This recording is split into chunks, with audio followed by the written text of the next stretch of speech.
किसी गांव में एक निहायत इबादत गुजार बुजुर्ग रहता था। वो सादा जिंदगी गुजारता और हर वक्त अल्लाह को याद करता था। उसके चेहरे पर हमेशा सुकून रहता और लोग उसे नेक दिल और काबिल एतमाद इंसान समझते थे। गांव के लोग अपने मसाइल लेकर उसके पास आते और वो सब्र, समझदारी और भलाई की बात करता। वो सबको नेकी की तलकीन करता और बुराई से बचने की नसीहत देता था। वक्त गुजरता रहा और बुजुर्ग गांव वालों के लिए रहनुमाई का मरकज बन गया। एक दिन अचानक आसमान पर स्याह बादल छा गए। हवा में अजीब सी घबराहट फैल गई। तेज बारिश शुरू हुई और लोग अपने घरों की तरफ भागने लगे। बारिश थमी नहीं और पानी गलियों में भरने लगा। कुछ ही देर में सैलाब ने पूरे गांव को घेर लिया। घर और रास्ते सब पानी में डूब गए। बुजुर्ग अपने घर में खड़ा दुआ करता रहा। पानी उसके कदमों तक पहुंच चुका था। इसी दौरान एक कश्ती उसके घर के पास आई।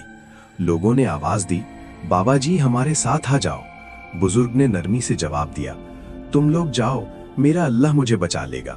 कुछ देर बाद दूसरी कश्ती आई।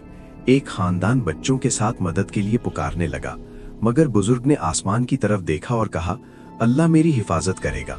तीसरी कश्ती भी आई, मगर उसने फिर इनकार कर दिया। अब तूफान और तेज हो गया।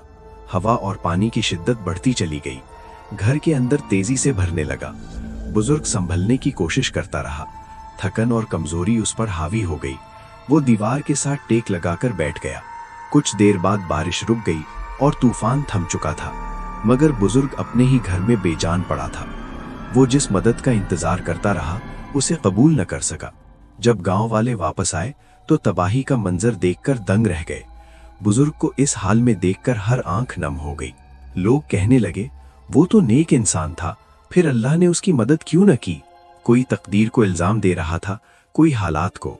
इसी वक्त एक नेक और समझदार नौजवान आगे बढ़ा।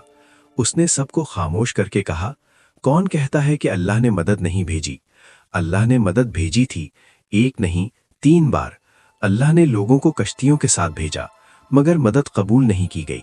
ये सुनकर सब खामोश हो गए और अपनी गलती समझ गए। अल्लाह ताला इंसान की मदद असबाब के जरिए करता है। जो मौका पहचान लेता है वही खुद को बचा पाता है।